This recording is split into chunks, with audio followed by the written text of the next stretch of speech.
Ya, fira Annisin beku garu jaalale kuuti anni jaalachaa jira Taffanutti taffannu qofa yaada onni ibiddaa gubaa jiru kana to'achuu hin danda'u Eeyyee gidduutti qabame jeequmsa keessatti wal harcaada keeqaa tokko ol ka'eera definni natti dhagama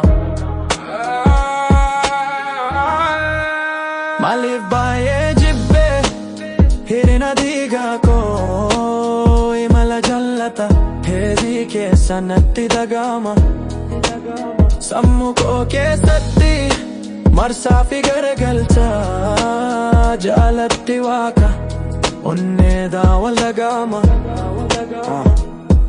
Ati isa taa'e jedhe yaade amma maza kana keessa badeera yaadannoon waan keessa scroll gochu Lola hunda irra deebi'anii taphachuu akka karameelaa mi'aawaa turte amma akka bubbee qabbanaa jirta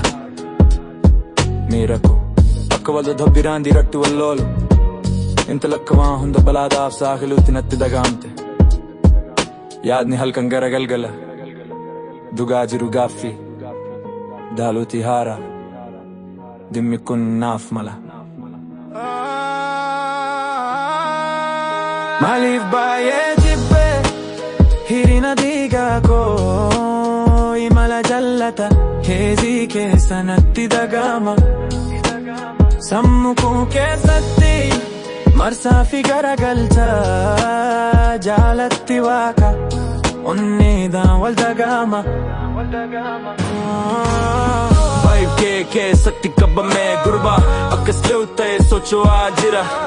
Garuu tattaffachaa jirta hunduu bashannanaaf sitti fakkaata Diraamaa sanaan qabamne bakka itti fiinnu hin jiru Miira cikcituu natti dhagahama akkuma halkan jila haala badiin